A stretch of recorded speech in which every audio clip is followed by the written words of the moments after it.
बार बार हमारे मन में गंदे विचार क्यों आते हैं और क्यों आते हैं? बस एक बात सीखो, गंदे विचार खत्म हो जाएंगे। भगवान गौतम बुद्ध ने एक कहानी के माध्यम से इसका उपाय बताया है।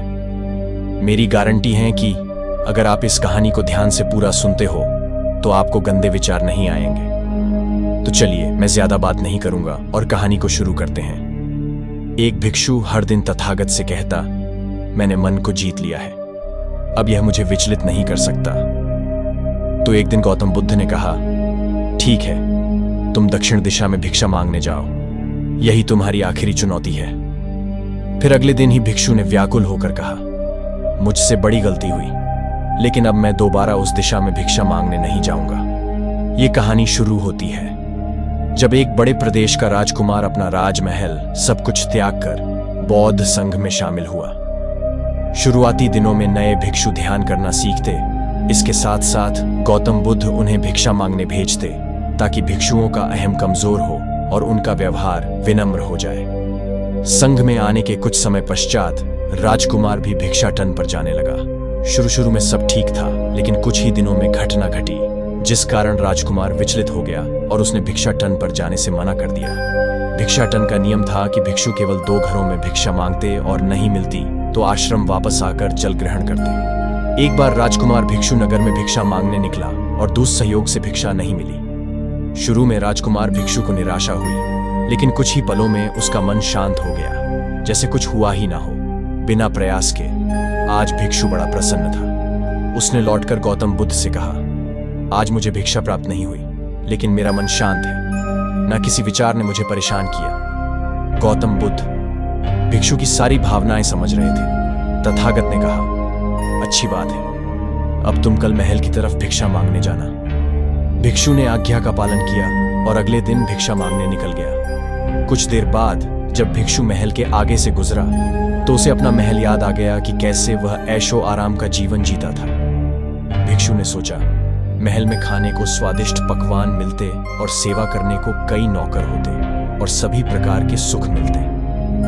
ऐसा सोचते सोचते भिक्षु के मन में इच्छा हुई कि आज बढ़िया भोजन मिल जाए। तभी भिक्षु सचेत हो गया कि यह सब अतीत की स्मृतियां हैं और मैं केवल इन्हें देख रहा हूं। पुरानी यादों के ताजा होने से मन में कुछ इच्छाएं प्रकट हो रही हैं, यह भी मैं केवल देख रहा हूं। अगर मैं इन शारीरिक इच्छाओं को पूरी करने की लालसा रखूं तो मैं मन की शांत और यह जागृत अवस्था खो दूंगा। भिक्षु ने महसूस किया कि जब जब हम स्वयं को 2 कदम आगे ले जाते हैं, चेतना का स्तर ऊपर उठाते हैं, तब तब मन इस प्रकार के खेल खेलता है। जब हम मन को शांत करने लगते हैं तब मन हमें बेचैन करने की पूरी कोशिश करता है। भिक्षु यह सोचकर बहुत खुश हुआ, क्योंकि आज उसने आत्मचिंतन से मन के बारे में गहरी समझ और सूक्ष्म दृष्टि प्राप्त कर ली।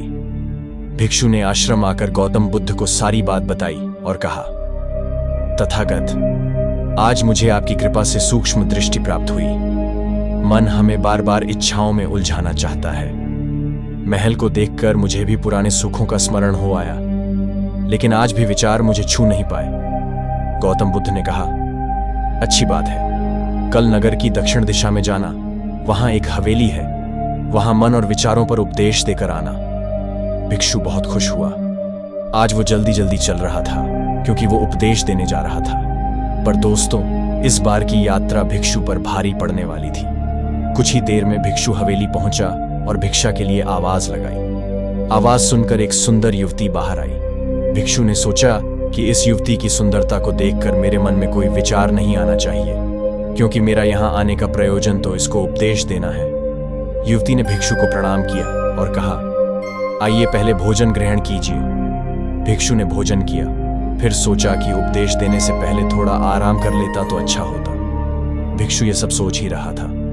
इसी बीच युवती ने कहा, श्रीमान, आपने अभी अभी अन्न ग्रहण किया है, अब थोड़ा आराम कर लीजिए, फिर उपदेश शुरू करना। यह सुनते ही भिक्षु सतर्क हो गया। जो योजना वह मन में बना रहा था, यह महिला वह सब बिन बताए करती जा रही थी। भिक्षु ने सोचा, यह सब संयोग है, यहाँ लोग भोजन के बाद आराम करते होंगे। फिर भिक्षु आराम करने लेट गया और विचार करने लगा कि महिला कितनी समझदार है और इसकी सुंदरता बेजोड़ है। अगर मैं राजकुमार होता तो तो ऐसी ही स्त्री के साथ विवाह करता भिक्षु के मन में ऐसे ही कुछ विचार चल रहे थे। इतने में युवती फिर से आई और बोली, अगर आप राजकुमार होते तो मुझे उपदेश कैसे रहते भिक्षु जी? आप तो मुझे उपदेश देने आए थे ना युवती का। इतना कहते ही भिक्षु को स्पष्ट हो गया कि युवती तो मन पढ़ सकती है। भिक्षु घबरा गया और हाथ जोड़कर पूछा, क्या आप मेरा मन पढ़ सकती हैं? युवती ने कहा, क्षमा कीजिए, ध्यान करते करते मेरा मन शांत हो गया है, इसीलिए बड़ी आसानी से मुझे दूसरों के विचार अपने आप महसूस हो जाते हैं, उनकी भावनाएं समझ आ जाती हैं। जब भिक्षु ने सुना तो उसके पैरों तले जमीन सरक गई। फिर बिना कुछ बोले भिक्षु तत्काल आश्रम की ओर चल पड़ा। रास्ते में चलते हुए भिक्षु का दिमाग फटा जा रहा था, उसकी बेचैनी बढ़ गई थी। भिक्षु खुद को कोसने लगा कि मेरे मन में युवती के लिए ऐसे विचार क्यों आ रहे थे। उसने मेरे बारे में क्या सोचा होगा? अगर ये बात लोगों को पता चलेगी तो लोग भिक्षुओं और संघ के बारे में क्या सोचेंगे? आज भिक्षु बहुत लज्जत महसूस कर रहा था और वह थोड़ी ही देर में आश्रम पहुंच गया। जब भिक्षु गौतम बुद्ध के सामने पहुंचा तो तथागत ने देखा कि उसके चेहरे की रौनक जा चुकी है। दोनों कंधे झुके हुए थे। भिक्षु ने बुद्ध से कहा, अब मैं कभी भिक्षा के लिए नहीं जाऊंगा। तथागत ने कहा, पहले आराम से बैठो, फिर मुझे बताओ कि तुम्हारी चाल में इतनी थकान क्यों है? आज तुम्हारे चेहरे पर तेज की जगह ग्लानि की भावना क्यों है? भिक्षु ने सारी बात बताई और कहा, मैं सब कुछ जानते हुए भी महिला की सुंदरता के बारे में और अन्य चीजों के बारे में सोच रहा था। मैं मन से पूरी तरह हार गया। अब मैं कभी उस दिशा में नहीं जा पाऊंगा। मैंने बौद्ध संघ का भारी अपमान किया है। गौतम, बुद्ध ने कहा, सबसे पहली बात, परेशानी को बढ़ा चढ़ाकर मत सोचो। अगर कुछ बुरा हो जाए तो एकदम से यह मत सोचो कि सब खत्म हो गया, बिना सोचे निष्कर्ष पर मत जाओ। दूसरी बात, ध्यान दो कि कहीं तुम नकारात्मक विचारों के साथ अतिशयोक्ति करने वाले शब्दों का प्रयोग तो नहीं कर रहे। जैसे मैं हमेशा हारता हूं, जीवन में कुछ नहीं बचा। मैं मन से पूरी तरह हार गया। मेरे साथ कोई नहीं है, क्योंकि ऐसा करने से मन अति भावुक और विचलित हो जाता है और नकारात्मक विचारों के चक्र में फंसा रहता है। तथागत के शब्दों से राजकुमार भिक्षु के मन को सांत्वना मिली। भिक्षु ने पूछा, अगर मैंने अपने मन को जीत लिया था तो फिर मन ने मुझे परेशान क्यों किया? गौतम बुद्ध ने कहा, सबसे पहले यह समझो कि विचार पैदा कैसे होते हैं। पहले बाहर कुछ हुआ, फिर उस घटना के प्रति अंतर्मन ने प्रतिक्रिया की। इस कारण शरीर में भावना या सनसनी पैदा हुई। फिर इस सेंसेशन या फीलिंग के प्रति तुम्हारे सचेत मन ने यानी कॉन्शियस माइंड ने प्रतिक्रिया की। इस आखिरी स्टेप को हम विचार कहते हैं। भिक्षु ने पूछा, हमको परेशान करने की विचारों में इतनी शक्ति आती कहां से है? गौतम बुद्ध कहते हैं कि हम खुद विचारों को यह शक्ति प्रदान करते हैं। जब आप जजमेंट और सही गलत के टैग लगाकर विचारों को देखते हो तो उनके प्रति रिएक्ट करने लगते हो। एक विचार के साथ अन्य विचार भी सोचने लगते हो। जब तक आप खुद को जज करोगे तब तक मन आपको नीचा दिखाकर हावी होता रहेगा। भिक्षु ने पूछा, फिर मन शांत कैसे होगा? गौतम बुद्ध ने कहा, अगर विचार है तो शरीर में भावना भी महसूस हो रही है, क्योंकि हर विचार भावना के साथ प्रकट होता है। अगर आप अश्लील विचार महसूस कर रहे हो तो इसका मतलब है कि शरीर में एक भावना यानी सेंसेशंस भी महसूस हो रहे हैं और फिर आप उसके बारे में सोच रहे हो या रिएक्ट कर रहे हो। और इसी बात में मन को शांत करने का तरीका छपा है।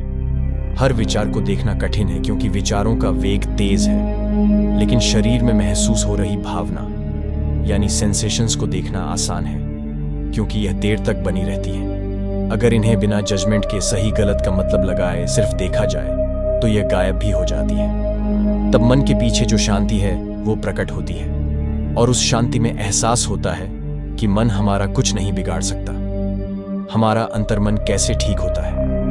नॉन जजमेंट से अगर हम किसी भी इंसान या घटना या फिर अपने मन को बिना जजमेंट के देखते हैं तो मन के साथ साथ मन अपने आप स्वस्थ और शांत होने लगता है। अगर तुमने मात्र यह देखा होता कि इस औरत के प्रति विचार केवल मेरे अंतर्मन के रिएक्शन के कारण है और यह मैं केवल देख रहा हूं, मन में बहुत कुछ चल रहा है, लेकिन मैं सांस के प्रति सचेत हूं, मैं शरीर में होने वाली प्रतिक्रिया को देख रहा हूं, तब भी तुम सचेत होकर दृष्टा भाव में लौट आते। मन के पीछे जो शांति है वह हमारी सबसे बड़ी ताकत है। हम बड़ी आसानी से विचारों को शांत कर सकते हैं और एक दिन यह जान सकते हैं कि किसी भी प्रकार का विचार, चिंता असल में इस शांति को पार नहीं कर सकता। हम हमेशा विचारों से अछूते हैं गौतम बुद्ध कहते हैं, तुम याद रखो, विचार तुमसे हैं, तुम विचारों से नहीं। तुम हमेशा ही अपने विचारों से शक्तिशाली हो, अपने डरों और चिंताओं से शक्तिशाली हो। अब तुम अगले 7 दिन युवती के घर भिक्षा मांगने जाओगे, और ध्यान रखना, अपने विचारों को जज मत करना। अच्छे बुरे विचार केवल तुम्हारा द्वार खटखटाते हैं। तुम केवल इतना याद रखना कि तुम वह शांति हो जिसमें सब प्रकट हो रहा है। अगले दिन भिक्षु पूरे मार्ग जागृत होकर चला। महिला के घर जाने से पहले थोड़ी घबराहट हुई, लेकिन भिक्षु दृष्टा भाव में बना रहा। विचारों को शरीर में उठ रही, भावनाओं को, डरों को, गिल्ट को, सबको बस देखता रहा। जब वापस लौटा तो वह पूरी तरह शांत था। आज उसमें मैंने मन को जीत लिया है। यह अहंकार भी नहीं था। आज उसने सही मायनों में मन को पार कर लिया था। गौतम बुद्ध की सीख, मन अस्थिर हो और हालात पर नियंत्रण न हो तो धैर्य रखें। धैर्य की मदद से जीवन को बदल सकते हैं। गौतम बुद्ध अपने शिष्यों के साथ यात्रा करते रहते थे। एक बार वे यात्रा करते हुए किसी जंगल में पहुंचे। थकान और प्यास की वजह से बुद्ध एक जगह आराम करने के लिए रुक गए। उन्होंने अपने शिष्य से कहा कि उन्हें प्यास लगी है, पास में ही एक झरने की आवाज आ रही है, वहां से पीने का पानी मिल जाए तो लेकर आओ। बुद्ध की बात सुनकर शिष्य झरने की चल दिया। कुछ ही देर में शिष्य झरने के पास पहुंच गया। उसने वहां देखा कि पानी में से एक बैलगाड़ी गुजर रही है। पहियों की वजह से पानी बहुत गंदा हो गया, नीचे की मिट्टी ऊपर दिखने लगी है। शिष्य गंदा पानी देखकर बुद्ध के पास लौट आया। शिष्य ने बुद्ध से कहा कि तथागत, पास ही में झरना तो है, लेकिन एक बैलगाड़ी वहां से गुजरी है जिसकी की वजह से पानी बहुत गंदा हो गया है, पीने योग्य नहीं है। बुद्ध ने शिष्य से कहा कि कुछ देर बाद तुम फिर से जाना, इस बार तुम्हें पानी अच्छा मिल जाएगा। बुद्ध की बात मानकर कुछ देर बाद शिष्य फिर से झरने के पास पहुंच गया। इस बार पानी की हलचल शांत हो गई थी। सारी गंदगी नीचे बैठी हुई थी। पानी एकदम साफ था। शिष्य ने तुरंत अपने मिट्टी के बर्तन में पानी भरा और बुद्ध के पास लौट आया। गौतम बुद्ध की सीख, बुद्ध ने पानी पिया और शिष्य को समझाया कि बैलगाड़ी की वजह से पानी गंदा हो गया था। कुछ देर में पानी की गंदगी नीचे बैठ गई और पानी साफ हो गया। जीवन में भी कई बार ऐसा ही होता है। जीवन में कई समस्याएं एक साथ आ जाती हैं, मन अशांत हो जाता है। ऐसी स्थिति में हमें कुछ समय धैर्य रखना चाहिए। धैर्य रखेंगे तो बड़ी बड़ी समस्याओं को दूर किया जा सकता है। विपरीत हालातों में मन को नियंत्रित करने के लिए धैर्य मदद करता है। जिन लोगों को मेडिटेशन का अभ्यास है वे मन को बहुत जल्दी शांत कर सकते हैं। धैर्य से बुरे समय से निपटा जा सकता है। हमें नियमित रूप से ध्यान करने की आदत बनानी चाहिए।